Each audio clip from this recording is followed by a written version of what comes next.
अस्सलाम वालेकुम जॉनम्स, कैसी तबीयत है? ठीक ठाक।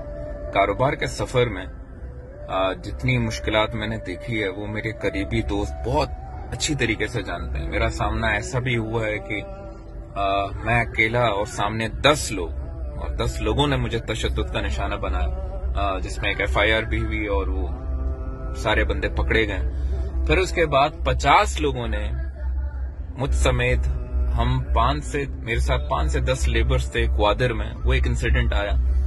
हर मौके पे, हर घड़ी पे मैंने जो एक चीज देखी है ना, कि कुछ तमाशाई होते हैं और कुछ ऐसे दोस्त आपके साथ होते हैं जो पूरी तरीके से अपने आप को खून आलूद कर देते हैं, और कुछ ऐसे होते हैं जो कम से कम कोशिश करते हैं, आवाज बुलंद करते हैं, और चंद ऐसे होते हैं जो छुड़वाने की कोशिश करते हैं।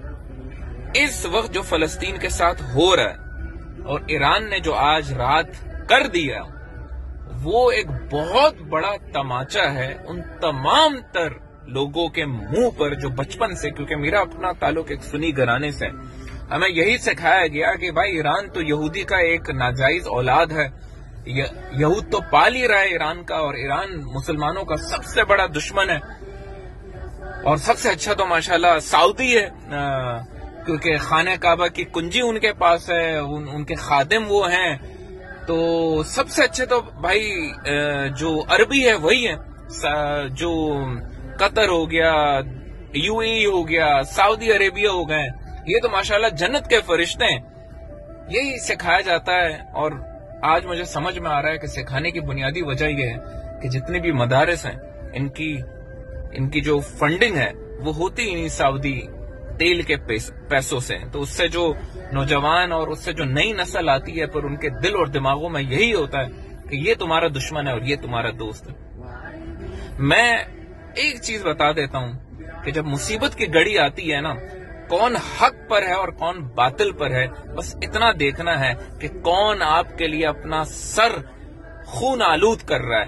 यमन कर चुका, ईरान ने भी कर दिया, बाकी सारे मुस्लिम ममालिक के मुंह पर ये वाली लानत हो, तुम्हारी फौजों पे लानत हो, तुम्हारे एग्जिस्टेंस पे लानत हो, और तुम सिर्फ तमाशा बन कर रहो। इन्होंने कर दिखाया, और खुदा की कसम आज अल्लाह के दरबार में भी ये सुरखरू है।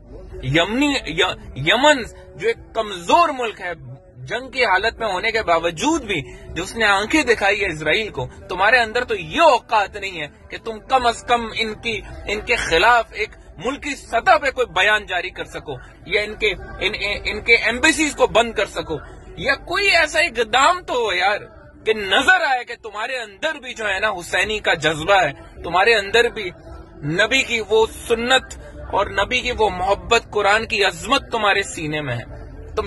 तुम में से हर एक इंसान जो आज ईरान को, और ये वो बंदा बोल रहा है जो एक सुन्नी घराने, क्योंकि मैं सुन्नी शिया के टॉपिक पे नहीं बिलीव करता, मैं इससे बहुत आगे जा चुका हूं अल्हम्दुलिल्लाह।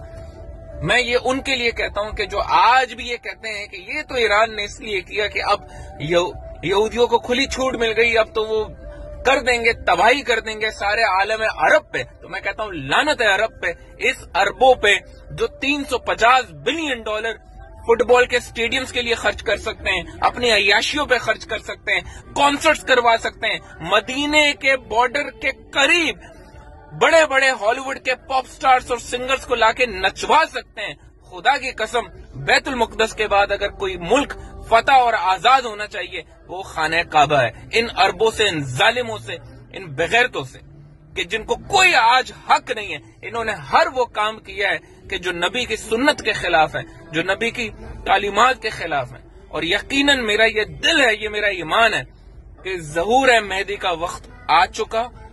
And today I feel the most happiest person के एटलीस्ट हमास के बाद किसी में इतनी जुर्रत तो थी कि जाके उसके घर में जाकर धमाके किए।